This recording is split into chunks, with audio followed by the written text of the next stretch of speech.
रामनाथ जी को शहर में आए अभी 2 साल हुए थे।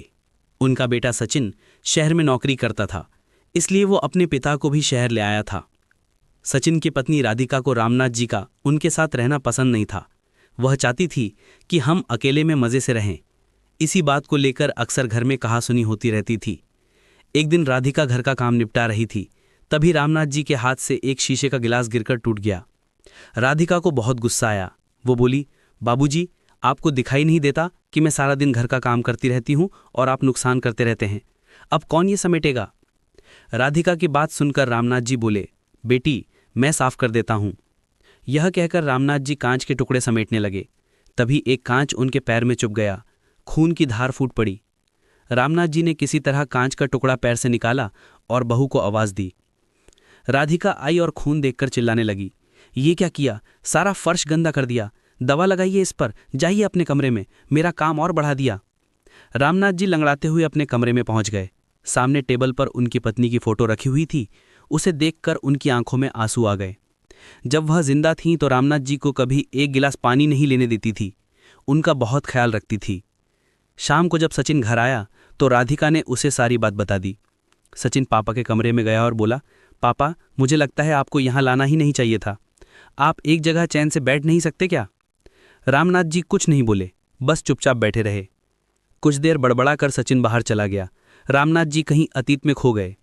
जब सचिन पैदा हुआ था, उन्होंने पूरे गांव को दावत दी थी। उनकी पत्नी यशोदा ने बहुत लाड़ प्यार से सचिन को पाला। सचिन जब थोड़ा बड़ा हुआ तो रामनाथ जी उसे अपनी साइकिल पर बैठाकर स्कूल छोड़ने जाते थे। गांव से दूर बड़े से स्कूल में उसका दाखिला करवाया था। दोपहर को खेत में काम करते करते हमेशा घड़ी देखते रहते थे। जैसे ही सचिन की छुट्टी का समय होता, उससे पहले ही स्कूल के गेट पर पहुंच जाते थे।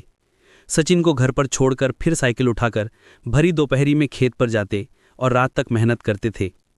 सचिन जब 5वीं 8वीं क्लास में आया तो एक दिन अपने पिता से बोला, पिताजी, आप मुझे स्कूल छोड़ने मत जाया करो, मेरे सारे दोस्त मजाक उड़ाते हैं, आप मुझे एक साइकिल दिलवा दो।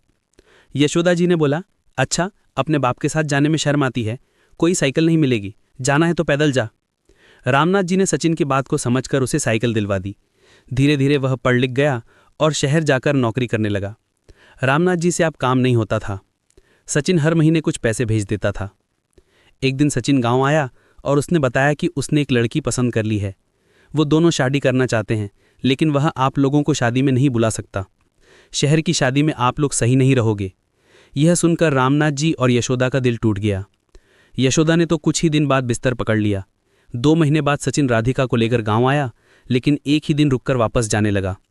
रामनाथ जी ने उससे कहा, बेटा, कुछ दिन रुक जा, शायद तेरी माँ की अंतिम घड़ियां आने वाली हैं, कुछ दिन तुम लोग साथ रहोगे तो उसे अच्छा लगेगा। सचिन ने कहा, पिताजी, राधिका नहीं रुकेगी, उसे गांव पसंद नहीं आ रहा है, दोनों चले जाते हैं। कुछ दिन बाद यशोदा जी अपने बेटे को याद करते करते दम तोड़ देती हैं। उस समय सचिन और राधिका दोनों 13वीं तक रुके थे। फिर रिश्तेदारों के कहने पर सचिन अपने पिता को शहर ले आया, लेकिन अब दोनों उनसे परेशान हो चुके थे। रामनाथ जी को अब कोई ठिकाना भी नहीं था। गांव का मकान और खेत सचिन ने बेच दिए थे। उसी पैसे से उसने एक फ्लैट खरीदा और किराए के मकान से उसमें आ गया था। एक दिन शाम के समय रामनाथ जी उदास एक पार्क में बेंच पर बैठे थे। उनके जीवन का अब कोई मकसद नहीं था। तभी उन्होंने देखा 3-4 उनकी उम्र के लोग वहीं पार्क में बैठे हंस रहे थे। सभी एक दूसरे से मजाक कर रहे थे। रामनाथ जी को यह देखकर अपने गांव की याद आ गई। गांव की चौपाल पर वे भी गांव वालों के साथ अपने सुख दुख बांटते थे। इसी बीच किसी की आवाज़ से उनका ध्यान भटका। उन्होंने नज़र उठाकर देखा तो उनमें से एक सज्जन उनके सामने खड़े थे। वे रामनाथ जी से बात करने लगे। उन्होंने अपना नाम राजेंद्र बताया। उन्होंने कहा, आप भी बहू बेटे से परेशान हो? रामनाथ जी ने कहा, नहीं नहीं, ऐसी कोई बात नहीं है। यह सुनकर राजेंद्र जी हंसने लगे। अरे भाई, हमसे कुछ छिपा नहीं है, हम सब भी अपने घर वालों से परेशान थे, लेकिन आज देखो हम कितने मज़े में हैं। यहीं पास में एक आश्रम है, वहीं रहते हैं, जो मन में आए वो करते हैं, जहाँ जाना हो जाते हैं। वहाँ बड़े प्यार से नौजवान हमारी सेवा करते हैं, समय पर खाना मिलता है, साथ ही हंसी खुशी का माहौल रहता है। छोड़े इस उम्र में अपनी बेइज्जती करवाना, आ जाओ हमारे संग। यह सुनकर रामनाथ जी की आंखों से आंसू बहने लगे। राजेंद्र जी ने बाकी सबको भी बुला लिया। फिर वे रामनाथ जी को आश्रम दिखाने ले गए।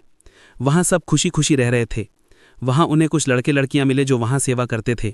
उन्होंने बहुत प्यार से रामनाथ जी की सारी बात सुनी और उनसे कहा, दादाजी आप हमारे आश्रम में आ जाइए, यहाँ हम आपकी इतनी सेवा करेंगे कि आप अपना दर्द भूल जाएंगे। रामनाथ जी के लिए यह सब बिल्कुल अलग था। गांव में तो ऐसा कुछ नहीं था। अगले दिन वे अपना सामान लेकर घर से चल दिए। उन्होंने सचिन और राधिका को कुछ नहीं बताया और आश्रम पहुंच गए। वहां जाते ही उनका स्वागत हुआ। अब वे वहीं रहते हैं। वहां उन्हें बहुत आदर सम्मान के साथ नाश्ता, खाना और पैसे भी मिलते थे। अब वे भी उस ग्रुप का हिस्सा थे जहां केवल खुशियां बांटी जाती थी। इस कहानी को पढ़ने के लिए आप सभी का बहुत बहुत धन्यवाद। अगर आपको ये कहानी पसंद आई हो तो लाइक, शेयर, सब्सक्राइब और कमेंट करना ना भूलें। दोस्तों, थैंक यू सो मच।